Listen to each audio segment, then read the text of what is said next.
difference from snitching and being a concerned citizen. Make the call, y'all. Make the call, y'all.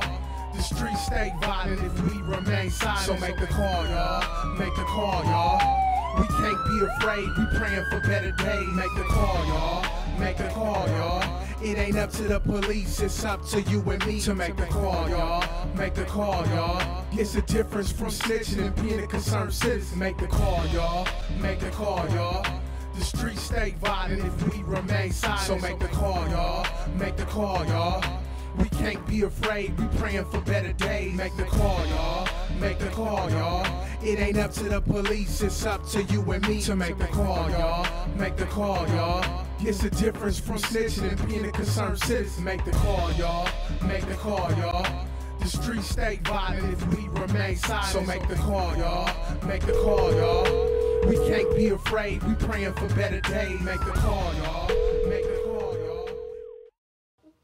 Hello, everyone. I am Ladaris Cordell, and this is Make the Call, a program that will touch your hearts, educate your minds, and hopefully encourage you to provide information about unsolved murders in East Palo Alto. As a lawyer who started her legal career in East Palo Alto, and as a state court judge who for 20 years presided over criminal cases, I know firsthand how traumatic and tragic are the consequences of criminal behavior, especially when that behavior results in the taking of a life. In the first half of this program, you will hear about 3 murder victims. You will learn who they were through their family members and friends who are with us tonight. In the second half, we're going to talk about a subject that no one wants to talk about: snitching. Joining me will be a panel of community activists to talk about what snitching is and what the snitching mentality, or rather what the no snitching mentality, is doing to our community. And throughout this program, you will see on the screen the Murder Tip Hotline, 1-888-MURDER-0, so that you can make the call. Over the last 15 years, there have been 101 homicides in East Palo Alto, and less than half of those cases have been solved, including the infamous 1997 arson and murder, in which 9 people were killed, including 7 children. This means that there are 101 human beings whose lives have been abruptly and violently taken. These victims were someone's son, daughter, brother, sister, mother, father. Tonight, in what we hope will be the first of many shows, we profile 3 victims of unsolved homicides in the hope that anyone with information about these cases will make the call, because no one should get away with murder. And now here is Officer Dave Carson of the East Palo Alto Police Department, who will give us our first profile. Well, on December 20th, 2006, the victim, John Farmer, was present in East Palo Alto and operating his restaurant, the Doctor Sports Bar. While he was operating his restaurant, unknown suspects entered his business, and an altercation between the victim, Mr. Farmer, and the suspects occurred, possibly an attempt to rob him. During the altercation, Mr. Farmer was shot and the suspect fled the scene. Farmer was ultimately pronounced dead at the scene. I have never had the misfortune of having a close family member become a victim of a homicide, so I don't know what these family members are going through. What I do know is that it takes courage for each one of you to come here and be on this program tonight to talk about this crime, and I greatly appreciate that you are with us tonight. So why don't each one of you tell us your names and how you're related to John Farmer? We'll start here. My name is Edna Farmer, and John Farmer was my son, and I'm his mother. My name is Irma Jackson, and I'm John's oldest sister. that's why. My name is Geneva Farmer, and I'm John's youngest sister. Thank you. Thank you all for being here. Thank I'll start you. with you, Ms. Farmer. How did you find out that John had been killed? The telephone rang, and it was Deacon Sterling on the other end. And he asked me, could he speak to my daughter, Geneva? And I gave her the telephone. He did not tell me what had happened. So then you handed the phone to Geneva. That's right. And so, Geneva, take us from there. What happened? I picked up the phone because I was kind of surprised for him to call me there, and he knows my mother much more than he knows me. I answered the phone, and he said, your brother has just been killed. And I just went into shock, but I was able to tell my younger brother, you need to get to the restaurant. Then I told my mother something had happened, and she said, is he dead, is he dead? And before I could say anything else, and we did not want her to go there by herself. We wanted to go with her. But I turned around, she had her coat on, and she was out the door. She drove all the way up there by herself. And what was so amazing, she parked on the other side where the community church was. And, you know, here's my mother was 89 years old, and she ran across the street. I mean, it was just amazing, you know, to us how she made it. But And Ms. Farmer, when you got there, what did you do? Well, I wanted to go in the restaurant, but they wouldn't let me. So I just, I don't know, I just went all to pieces. Because, you know, I was worried about him all the time up there.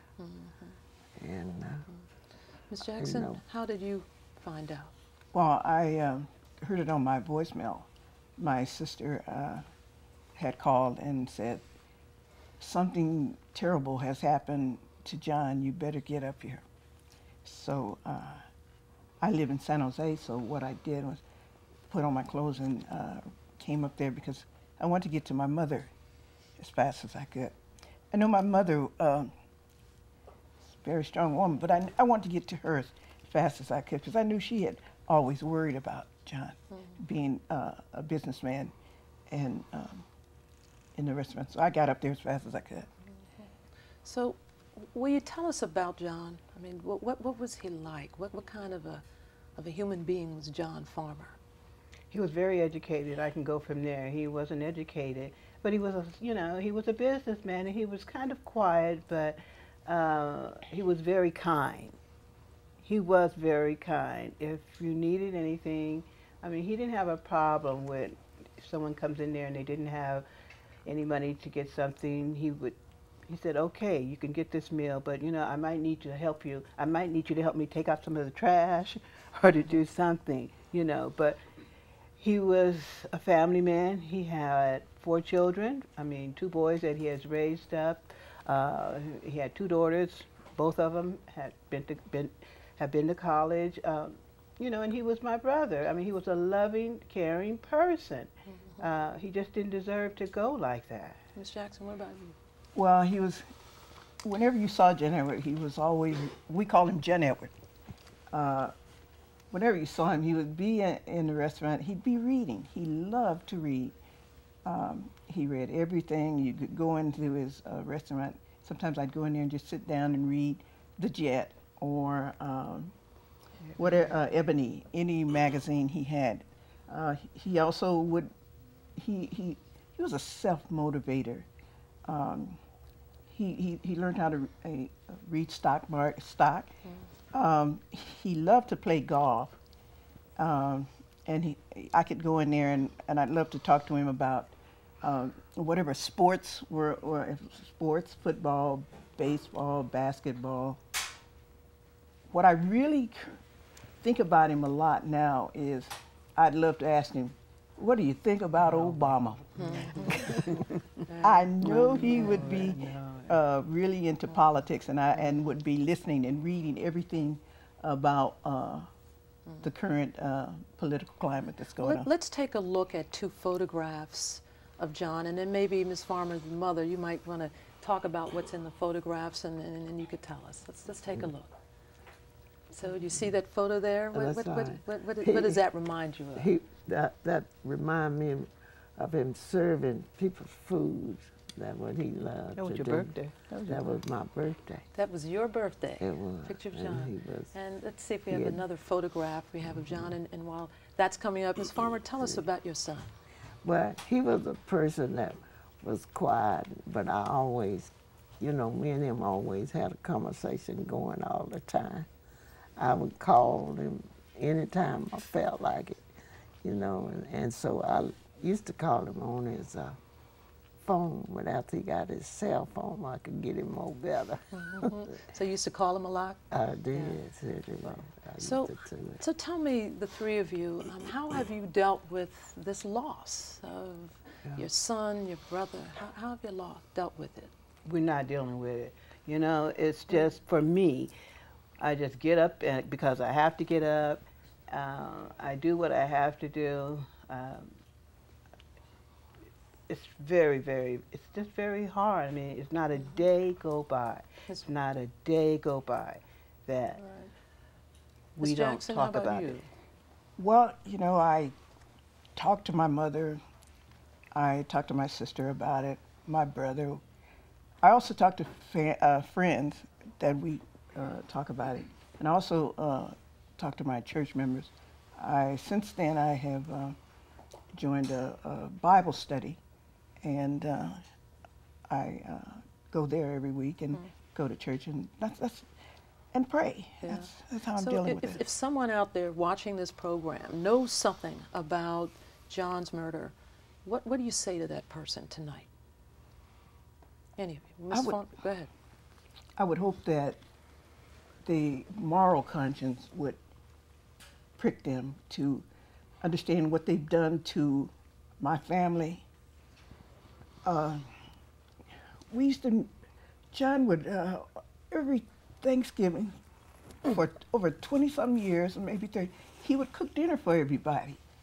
And all the family would come up there to his restaurant, and he'd feed us, or everybody, some people to come off the street. So we're running a little short on time now, so I'm just hoping that that someone out there will have the compassion and the courage to speak up. And I thank you all for coming here tonight and joining us. So remember the calls, 1-888-MURDER-0. Please make the call. Before we bring on our second victim, let's take a short break so that we can see some of the individuals on the East Palo Alto Police Department's most wanted criminals list. When these individuals are caught, our community is going to be a whole lot safer.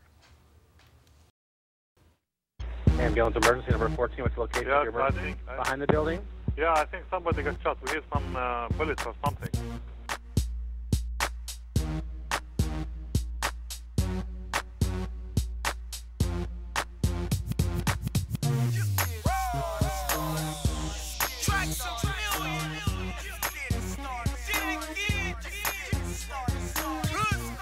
We gotta come together, man. We all from East Palo Alto, and we gotta stop the violence. The only limit we have is our determination to get there. Just because we feel that we leaders, because we sell drugs or carry guns or whatever, but that's being a follower. Because that's what's going on in our community. Everybody's doing that, we see. It's surrounding us. So it's time to step up to the plate. We realized that many of us were contributors to that problem. And now we figure that if we can just do a little something to give something back, to help, then we're willing to do that. We think that it's important that young people know that all police ain't your enemy. Doesn't matter where you're from, whether you're from C Street, whether you're from the Ville, whether you're from the Mid, it doesn't matter where you're from. We just need to all stop the violence.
Welcome back to Make the Call.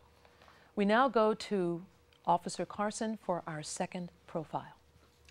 On January 22nd, 2007, Ms. Seema Singh was present near a street-side memorial on Alberni Street in the city of East Palo Alto.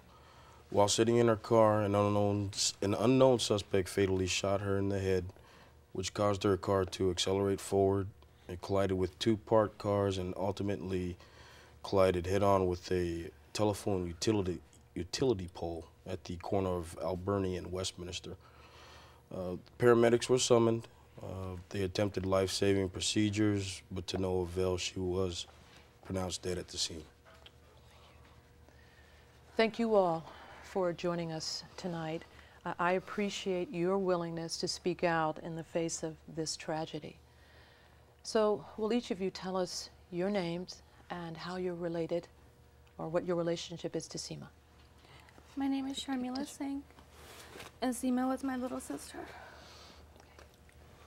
My name is Natasha Ram, and Seema was my friend. My name is Linton Mappa, and Seema was my friend. So I know this is hard, and this is important, what you're doing. Will you tell me how, I'd like each of you to tell us, how did you find out that Seema had been killed? The police came over to my mom's house to inform her, and she called me. And then I went over to her house. And what did your mom say when she called you? She was screaming very loudly, and all she could say is that Seema had died. And at first I didn't understand what she was saying, and she's like, just come over. And then she handed the phone over to the police officer. And then what did the police officer say to you? He said that my sister had died, and I couldn't believe it. I said, are you sure? Did you check her ID? Is it her? And then he proceeded to tell me that, yeah, he told me about her car and that they had her driver's license and everything that identified her. So I had no choice but to believe that was her. So then what did you do?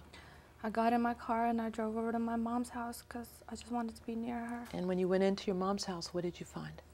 I found that there were police officers there, and my mom was crying on the sofa, and she couldn't talk to me about it, so I spoke to the police officers about what had happened, and I was just in shock because my sister was only 19 years old. Right.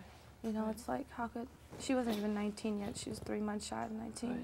Now, I know that your mother is here in the studio tonight, and she's not sitting here with you all. And tell everyone why. Because she can't. It was her daughter. She can't keep her emotions, you know, long enough to be able to even talk about my sister. Right. She just cries all the time.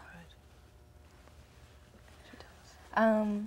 I found out when I was at home. I just came back from school, and Sharmila called me, and I was pretty surprised that Sharmila was calling me, so, because I usually talk to Seema on the phone. And so Sharmila called me and she said, you know, she asked me if I had seen Seema that day. I said I hadn't seen Seema, and so I told her that I had talked to her the night before. And then she said, well, Seema died today. And I asked her, I said, are you sure that it was Seema? I was like, it can't be Seema. I was just talking to her a few hours ago, like last night. She said it was Seema. She passed away. And I was upset. Yeah, right. And how about you? How'd you find out? My cousin called me because they were already there. And I rushed there. So then you rushed over to the house? To where she was. To where she was. And what did you see? Just her car with the busted window. Ambulance. So let me ask you this. How does it feel to know that whoever did this to Seema has not been caught? How does it make you feel? Pissed. What else? Just mad. She didn't deserve that. How about you? How does it make you feel to know that that person or persons are still out there? It hurts. It hurts to know that there's somebody out there who can just be fine with taking somebody's life. How about you, Shamila? It hurts. At first it made me angry, but now it just hurts to know that they're getting away with taking my sister from me. You know, there's no justice. That's what it feels like. There's no justice for her. Why do you think no one has come forward? Because they're scared. They're scared. Let's take a look at some photographs. I want people to see Seema. And as the photographs come up, perhaps you can tell us, what Seema, maybe where she is when the photograph, where she was when the photograph was taken. That's Seema. That's, I think she was 16 there. 16. Yeah, she's gorgeous. Yeah. She thought so too. Yeah. And that? That's when she was almost 1 year old. She already liked talking on the phone then. There's a toy phone there with her? Yeah. Wow. Just beautiful. Yeah. And there? That's when me and her went to go take professional pictures together. We had decided to take some separate as well. Absolutely gorgeous. Yeah, it's beautiful. Wow. And? It's a wonderful. When she graduated. When she graduated? Is that? It's I hear it's from her prom. Is that what that is? So let me ask you all one final question. If you could say anything to a viewer who's watching this program, who maybe knows something about Seema's murder, or knows someone who knows something about a murder, what do you say to that person? I said, look into your heart and think about if it was your sister or your cousin or your best friend, wouldn't you want someone to help you? Wouldn't you want someone to come forward and help find the person who took them from you? I just say that, I mean, just if you have anything, if you even know anything, if you think you know something, just the littlest bit helps. It's not nothing, it is something, and it doesn't matter if you don't know if it's for sure or not. You can still pursue it. And what do you say to someone who may know something? Just do the right thing. Hit up, call, ask, meet. Like what they were saying, littlest thing helps. Every little thing helps. You're absolutely right. And I thank you all. I could not have said it better. I thank you for speaking out, and hopefully you've moved somebody who knows something to do just what you said, to do the right thing and contact the police. 1-888-MURDER-0. Before we go to our third and final profile, let us then take a look again at the East Palo Alto Police Department's most wanted list. Ambulance emergency number 14, what's the location of your emergency? Behind the building? Yeah, I think somebody got shot. We hear some bullets or something.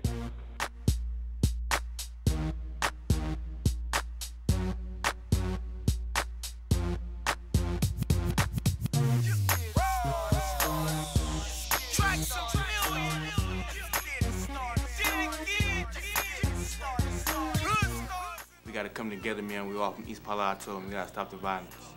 The only limit we have is our determination to get there. Just because we feel that we leaders, because we sell drugs or carry guns or whatever, but that's being a follower. Because that's what's going on in our community. Everybody's doing that, we see. It's surrounding us. So it's time to step up to the plate. We realize that many of us were contributors to that problem. And now we figure that if we can just do a little something to give something back, to help, then we're willing to do that. We think that it's important that young people know that all police ain't your enemy. Doesn't matter where you from, whether you from C Street, whether you from the Ville, whether you from the Mid, it doesn't matter where you from. We just need to all stop the violence. Thank you.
Welcome back to Make the Call.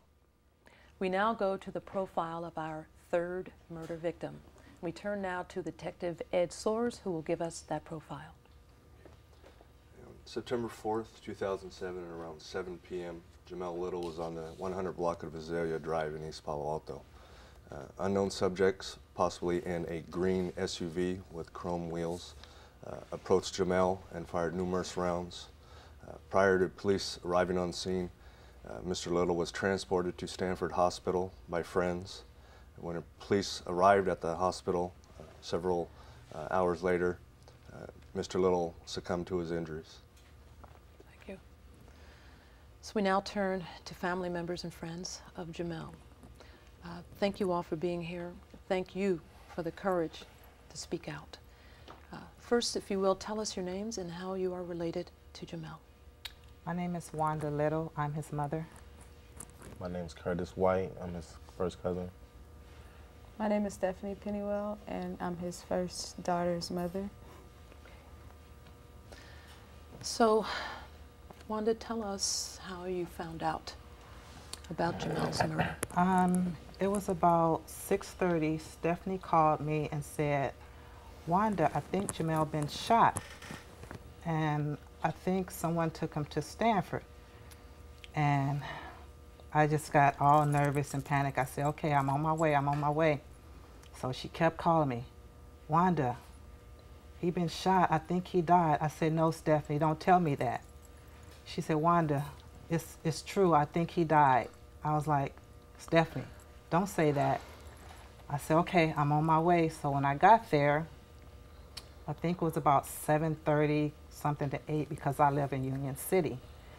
When I got there, the man in emergency met me at the door and said that, yes, your son died, and that the police officers was on their way, and when they came, Officer Sanchez, I think, spoke with me, and he just told me what was going on and stuff like that, and I still couldn't believe it.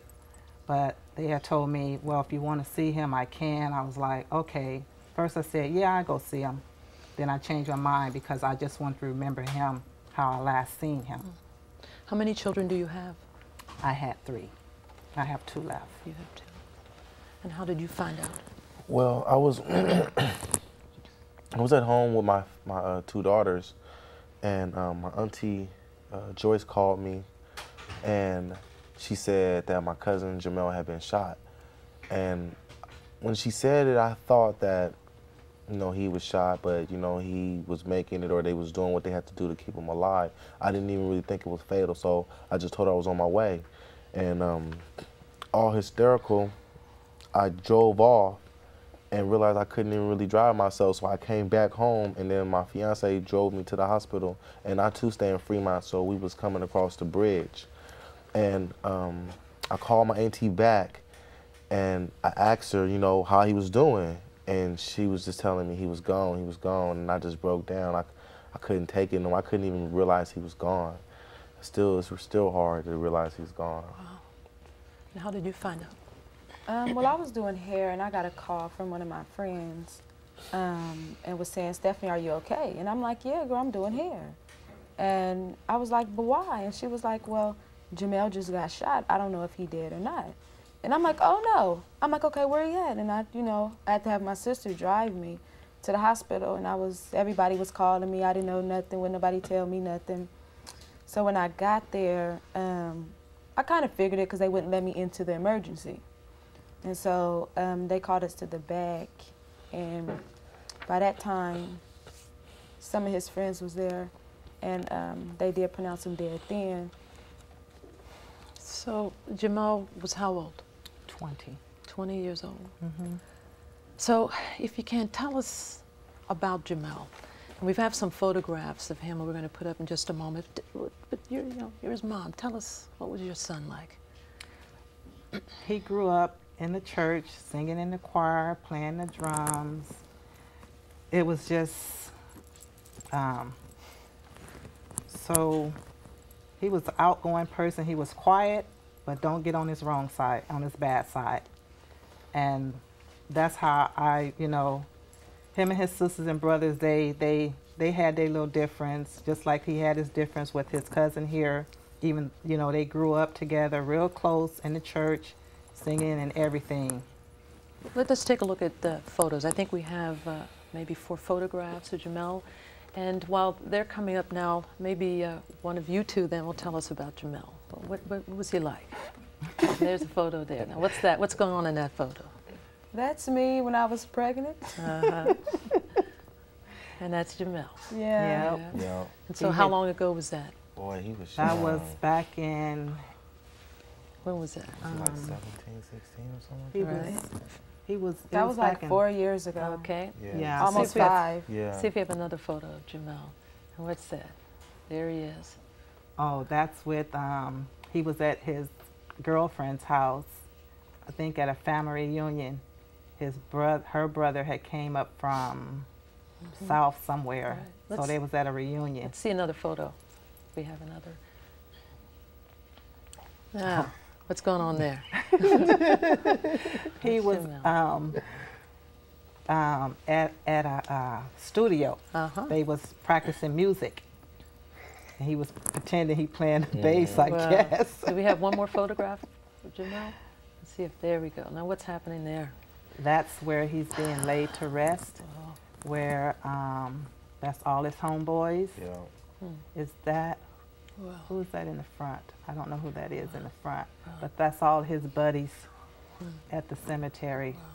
So after seeing that photograph, how does it make you all feel to know that no one has been arrested for killing Jamel?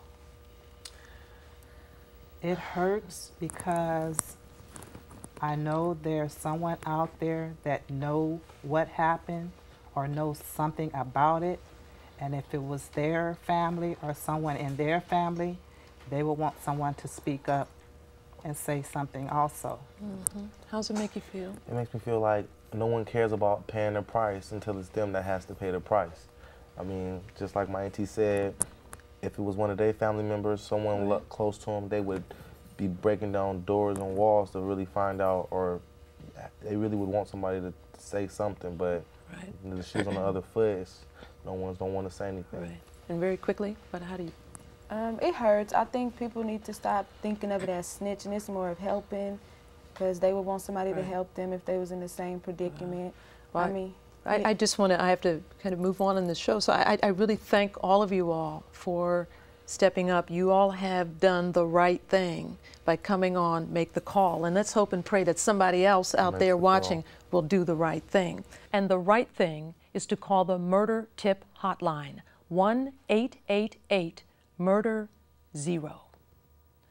Snitching, good, bad, ugly? During this next break, watch the clip from CBS 5 News about the no-snitch culture that has overtaken the Bay Area. And then we'll return to discuss this controversial subject with 5 remarkable East Palo Altans. It's why dozens of crimes go unsolved. Witnesses afraid to come forward because they're afraid for their lives. Tonight in Perspective, Mike Sugarman on the no-snitch phenomenon. Mike? Last week, San Francisco officials came together to figure out what to do. They've had little success so far, trying to convince some people to name names in the shootings they see. The death earlier this year of a man in San Francisco's witness protection program certainly didn't help.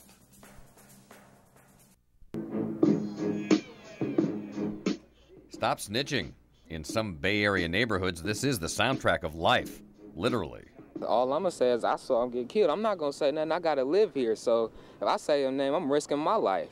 So I might as well be in the same place as him. Snitches get stitches. That's among the reasons there are so many unsolved murders in San Francisco, more than 70 at last count. No one's talking.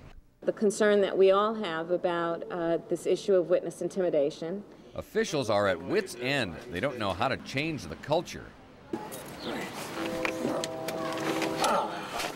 Walter Simon is a secret weapon. He lived the gangster life, was gunned down 12 years ago, and lost the use of his legs. He knows who did it. The case remains unsolved. I'm on the snitch, because that's the code that I lived under. But he lives under a different code now. The non-snitcher phenomenon is not really what's going to fly in order for us to get the community together, you know? Walter has become a street soldier in the war against violence, preaching the new gospel, trying to find the new saints of that urban war. I consider them basically a hero, you feel me? Like Malcolm or Martin, you know what I mean? They was willing to give their lives for the betterment of our people. He's out on the streets spreading the word. But while life can change in a heartbeat, culture does not. You can go about your business, I go about mine. Don't say nothing about me. You know what I mean? Keep my name out your mouth, everything will be cool. You live longer like that. It's going to be an uphill battle. It was hard to get civil rights. You know, it was hard to, abolish slavery, but it was done. You know, I'm not saying it's going to be an overnight success, and I'm not looking for any miracle cures. I'm just looking to do my part in the struggle. Walter will be at the Omega Boys Club in San Francisco tonight, where he is every Tuesday night, with the other street soldiers working with kids who may be more receptive to the message or not. No one has yet unlocked, no one even knows what the key will be to turn things around. Boy, it's a tough message. Hopefully someone will listen, one child at a time. Mike Sugarman, thank you. Welcome back to Make the Call. A snitch is defined in the dictionary as someone acting as an informer or decoy for the police. A canary, a stool pigeon, a sneak, a betrayer, a squealer, a rat, someone that reveals confidential information for money, a sellout. Is snitching, or rather the refusal to snitch, the reason why East Palo Alto has these cold cases? We have with us a panel to answer these and more questions about snitching. Doug Fort. Hey. Doug Fort grew up in East Palo Alto. He's seen life on the streets in East Palo Alto and saw enough to become fed up. So when he was just 20 years old in 1998, Doug founded For Youth by Youth. That's correct. He started with a basketball league, and today it is a nonprofit organization whose goal is to create a violence-free community. That's correct. Doug is a graduate of Jackson State University with a degree in criminal justice. That's correct. Doug, thank you for coming on Make the Call. So Doug, what is snitching? If I were a witness to a crime and were to report what I saw to the police, does that make me a snitch? Well, you wouldn't be a snitch. So let me just break down. There's two different things that we got to understand, that there's two different cultures. There's a subculture and then there's a regular culture in East Palo Alto. And in that subculture, we call it the game. And when you're in the game, there's certain rules that you live by. So we need to put that in content. Number two is, say for instance, me and you going to rob a bank, and you get caught, and I make it away. And they say to you, you're getting 25 to life unless you tell on your friend, or your crime, we call it. Now, if you tell on me, now that person right there is considered a snitch. Then I'm a snitch then. Right, because we both was doing this crime, and we're telling on each other as we do this crime. Now, you as a citizen, a person, a resident, that just standing out and being non-involved with the game, and they put that, and then you say to that person, I see a crime down the street, or I see that, you're considered just pretty much telling in that capacity. So that is the difference between the two, is that if I'm in the game, and I'm telling on people in the game, that's considered a snitch. But outside of that, you just consider the person that's telling. So let me ask you this, whether I'm telling or I'm snitching, does it make a difference in terms of my safety? Am I safe if I'm telling? Well, what has happened is that the culture has now spilled over into the regular culture overall. The subculture What does that mean, Doug? The subculture has now began to dominate the whole overall culture, as in the meaning, the rules of the life. So that means that yes, you could be in danger of that, because just telling. Yeah, just telling, because we've said in our mind that anybody can, what do we call it? Anybody can get it if they start telling on us in our activities. But that's not how the game was designed. Now the game is now twisted and all different players involved in it, so it's not as what it was originally designed So for. the game has become more deadly. Is that what you're telling me? The rules have not been, the principles and the rules have been twisted and not honored. Okay. So I wouldn't say the game is the same, but the principles and the things that we lived by when we was in the game is now changed. All right. We'll come back to this, Doug. Joshua Mason was born and raised in the Bay Area. He is a former gang member who served almost 10 years in prison. And he is now lives in East Palo Alto, where, among other things, Joshua is the programs coordinator for the Lord's Gym and is a contract trainer concerning violence prevention and gangs with the Peninsula Conflict Resolution Center. That's right. So Joshua, the only reason that you were convicted and sentenced to prison, and you did almost 10 years, is that right? The only reason that happened was because of a snitch. So what's it like being the victim of a snitch? Well, first off, the main reason I went to prison is because I shot somebody, and shooting somebody is against the law. I happened to get told on. You shot somebody? Right. Okay. And I happened to get told on. But if I wasn't shooting people, I wouldn't be going to jail. True. True. What does it feel like to be a victim? I don't know if I'd be a victim of a snitch per se, because as Doug was referencing the game, I was in the game. And in the game, murder and shooting people is a form of discipline for when you break rules in the game. And telling on people has become a habit in the game. So those are just risks that you take. And I knew what I was doing when I did it. So I don't know about victim, but as far as... Well, what's your view about snitching? I think in my case, personally, being told on saved my life in a lot of regards, because who knows what would have happened had I not gone to prison when I did. So that guy telling on me in all actuality did me a favor, because I'm a much healthier person now, and you know, working for a different cause and for a different kingdom. I don't think, as Doug said, people outside of the game should feel compelled to go by the rules of the game. And that's happening a lot. So it's, if we can do some work to prevent young people from desiring to shoot each other to begin with, then preventative measures save us from having to worry about the reactionary measures. Okay, thank you. Detective Ed Soares, you've been with the East Palo Alto Police Department for 6 years. You're an expert on gangs. So is there a no-snitch mentality in East Palo Alto? If there is this a mentality that poses a problem for law enforcement? Yes, the stop snitching has hit us quite hard. You can buy a lot of the shirts that say stop snitching on them. They have a stop sign on the front, sold at a lot of local stores. A lot of the youth wear them, and it's spread through our city like wildfire, and it's hampered a lot of our investigations. Just like the 3 homicides that were viewed today, there are people out there that know who the suspects are. Well, Detective, how can a person give up information to the police and still be safe? Well, off the top, we have the 1-888-MURDER-0. It's an anonymous tip line, and on top of that, we have a 24-hour anonymous tip line that can be put out where your name is not given, your number doesn't even show up. Any information that we can get on these homicides or violent crime is welcome. Right. In 1990, C.W. Roddy literally took a stand against drug dealing in East Palo Alto.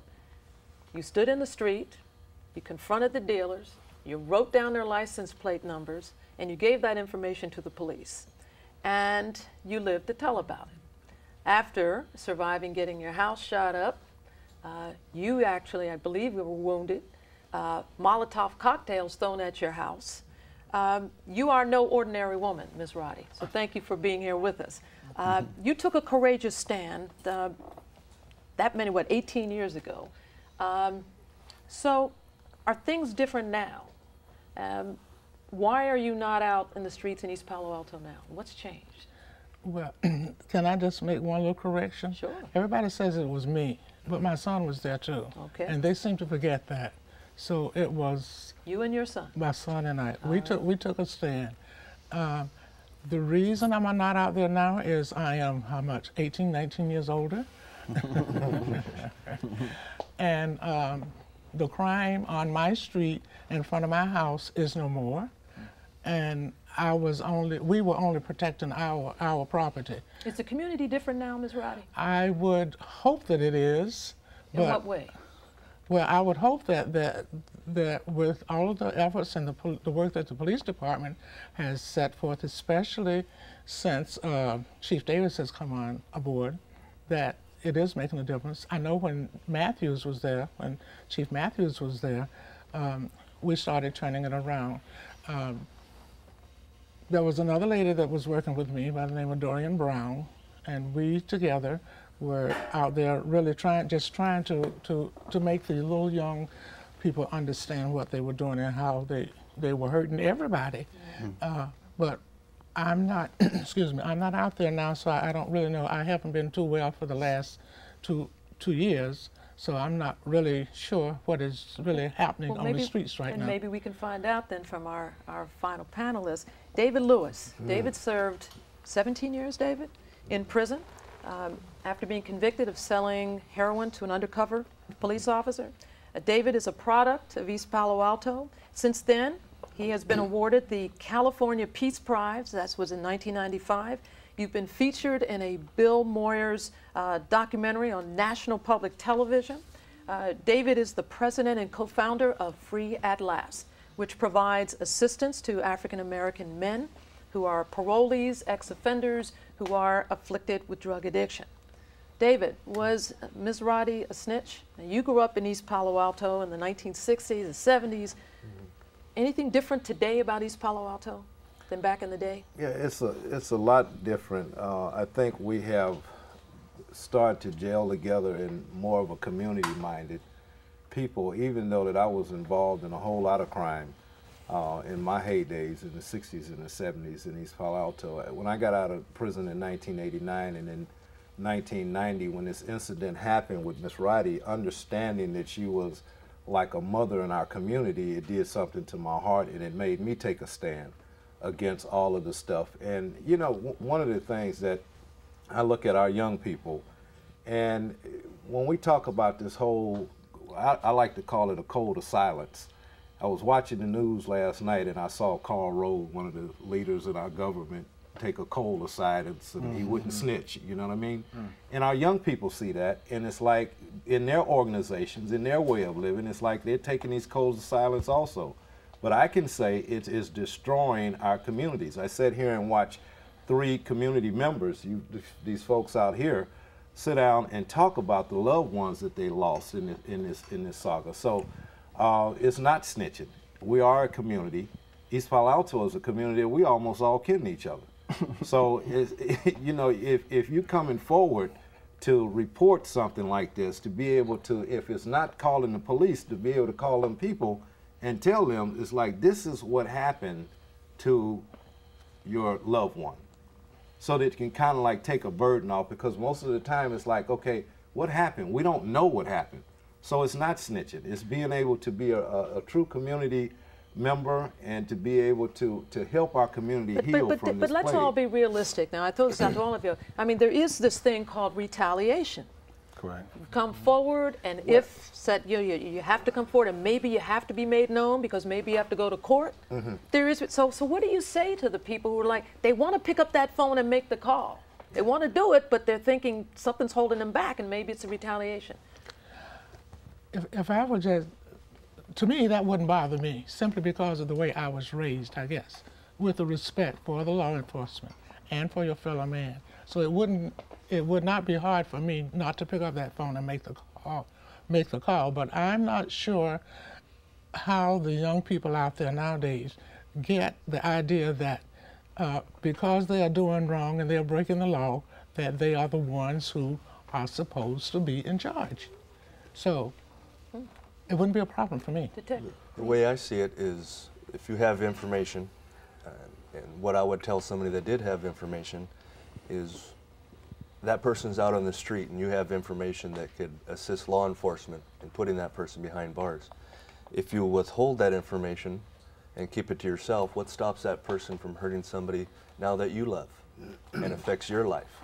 So you're going to break that circle of violence by giving us that information. But Doug, I'm still not hearing, and Joshua, I'm still not hearing, I mean, there's retaliation out there. Maybe it isn't. Is that a fantasy? Am I making that up? No, you're not. Well, then it's a reality. Then how do you say, what do you say to these viewers? What's going to make people to pick up that phone? I wouldn't call it, see, I wouldn't just call it picking up the phone situation. You know, I wouldn't, that's not the route that we do on the streets. It would be more or less like we did before, is we know, I mean, majority of us in the neighborhood know who's doing it. However, just breaking it down and gathering these young boys and young women together collectively as a community, not involving the police because of the history of the police we have in our community, and bringing us together just like, you know, we did in the past in our culture. The majority of our culture is bringing these people together and trying to resolve a problem with each other, then instead of incarcerating these individuals. So my role, my idea of solution is that a lot of people know who's doing it, but they're not calling their mama, they're not calling their grandmama, they're not calling a cousin to say, let's resolve these issues between these two individuals. It's more or less just call the police, and it doesn't solve a problem. I appreciate that, and we're saying that there's more than just picking up the phone. I'm here, that's what you're saying. Right. David, Joshua, what do you say to people about just if they have information, though? I understand there's a deeper problem. I mean, we want there to be no more murders, right? We want a culture that, but what do you say about the 3 families that were here tonight? They need that phone call. So yeah, what I say is that, I mean, I heard you say it when you first started, you don't get away with murder. And at some point in time, you have to pay for that. Oh, yeah. And I don't know if I'm the one to be able to say that law enforcement or the criminal justice system is the ultimate people to take care of that. But I suggest that people understand that there is a price to pay, and at some point you're going to have to pay that price. Joshua, I would agree with what's been said to the extent that nothing is going to replace the loved ones that the people you talked to earlier and the countless other people have lost. I've lost a lot of friends, I've lost family members, I know the feeling. Nothing is going to replace that.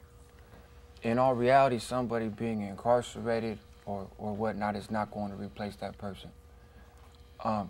Yet as a community, like what Doug was saying, if you know these people that are in the game, and these things befall anybody that even really flirts with the game, you're kind of toying with the edges. As a community, we need to address those people, those young people, to A, prevent further murders. And when you start getting a change of heart in people, when people start having a different identity within themselves, then their heart starts to shift. And then I think reconciliation can happen in a variety of ways. Maybe it does include law enforcement, but I believe we can have some community healing and even family healing. If somebody goes to this family and says, hey, look, I'm the one that hurt your family and I'll apologize, and this is what I'm trying to do in my community to prevent this from happening any further. Got it. So I have to tell you all that I appreciate the very positive impact that every one of you is having on our community. And I appreciate what you're saying in terms of we need to give up information, but at the same time we need to change the culture. And that's really what I'm hearing about here, so that there will be no more murders in East Palo Alto. Right. Thank you all for being on Make the Call. As we bring our program to a close, let's take a final look at the 3 victims of the unsolved homicides profiled tonight. They are John Farmer, who was killed December 20th, 2006, Seema Singh, who was murdered January 22nd, 2007, and Jamel Little, who was killed September 4th, 2007. The family members whom you met tonight are hurting.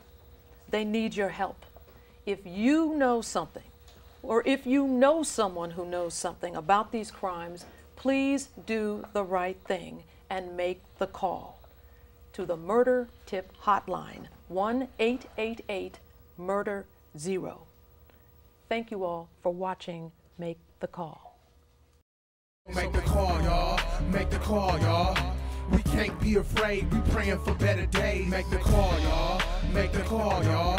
It ain't up to the police. It's up to you and me to make the call, y'all. Make the call, y'all. It's a difference from snitching and being a concerned citizen. Make the call, y'all.